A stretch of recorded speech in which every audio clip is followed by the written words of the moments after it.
Moi, j'ai découvert le site internet La boîte à outils de l'innovation publique, appelé Comment faire. Moi, j'aurais plutôt appelé Dans la peau de, mais bon. Où il est question de démarche design appliquée au service public. Alors, si j'ai bien compris, hein, le but est de permettre aux équipes de s'interroger sur le parcours et les difficultés rencontrées par l'usager à l'aide de différentes méthodes. Pouvez-vous nous en dire plus là-dessus? Comment les services peuvent-ils mettre en œuvre ces méthodes et sont-ils accompagnés? Parce que pour l'instant, j'imagine assez mal le vieux chef de service devant son comment je rentre dans le démarche design. Mais bon.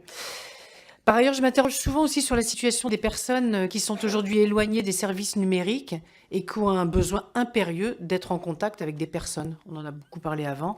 Quelle sera leur place dans la transformation des services publics? Madame Marche, vous m'interrogez sur notamment l'initiative Comment faire. Comment faire et le design du service public. Alors on est porteur à la délégation, enfin la délégation interministérielle de la transformation de public, effectivement d'une idée, mais qui est le fil rouge de mon intervention, c'est que je crois que fondamentalement, on ne réussira un grand programme de transformation publique comme ça que si on met en situation euh, les managers publics, locaux, opérationnels de faire à leur échelle. C'est-à-dire le mettre en situation de faire. Et donc, la logique, si vous voulez, portée par les équipes au sein de la DITP qui ont bâti cette ligne, c'est de permettre à celles et ceux qui ont une idée, une envie de transformation, de pouvoir le conduire. Et c'est vrai qu'elle est aussi porteur d'une philosophie un peu différente, c'est que le design de service public, la manière dont nous on promeut l'innovation publique, elle repose sur l'idée qu'on doit concevoir différemment.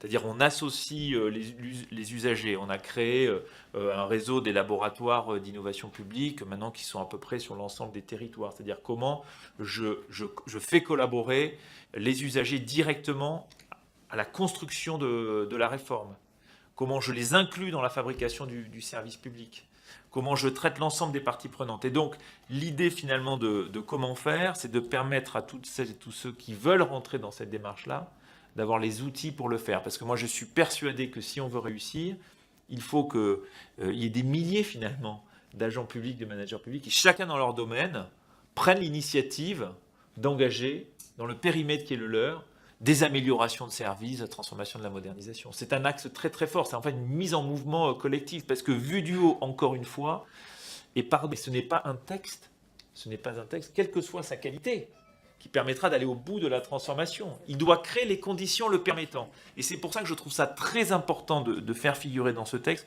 toutes ces ouvertures autour des expérimentations, interlocuteurs, référents. Tout ça doit... Moi, il me semble que l'objectif de ce texte, c'est de créer autant d'opportunités pour celles et ceux qui ensuite pourront les utiliser pour transformer concrètement le service public. Donc je le vois plutôt comme vraiment une démarche la plus transversale possible pour créer ce contexte favorable. Et alors vous m'interrogez également sur ceux qui sont les plus éloignés, notamment au regard de la transformation numérique qui est en route. Je crois que c'est un sujet extrêmement important. C'est qu'autant il est maintenant incontournable que on doit pouvoir offrir tous les services publics, toutes les démarches publiques en ligne, quelle que soit l'heure, que les citoyens, quel que soit le moment de la journée, quelle que soit l'heure, décident de pouvoir, à leurs propres contraintes, accomplir ces démarches. Et je pense que ça, c'est l'objectif fixé par le gouvernement, d'arriver à 100% des démarches administratives dématérialisées, et dans le même temps, être en mesure d'accompagner celles et ceux qui ne sont pas en situation de remplir seuls ces démarches. Et c'est notamment l'initiative dans les maisons de services au public, par exemple, parce que j'en ai vu une récemment, on voit bien comment on est capable de mettre ce dispositif d'accompagnement. Et j'insiste, on est capable de l'installer, ce dispositif d'accompagnement. Pourquoi? Parce que le numérique est générateur finalement de beaucoup de gains de productivité. Et donc quand je disais, au lieu d'investir, de mettre des agents sur le traitement de tâches administratives qu'on peut facilement dématérialiser, automatiser, il vaut mieux prendre une partie de ces agents pour accompagner les usagers dans leur démarche, les conseiller, les aider à prendre en main l'application, le site internet, voire même, par cette action-là, contribuer à la réduction de la fracture numérique.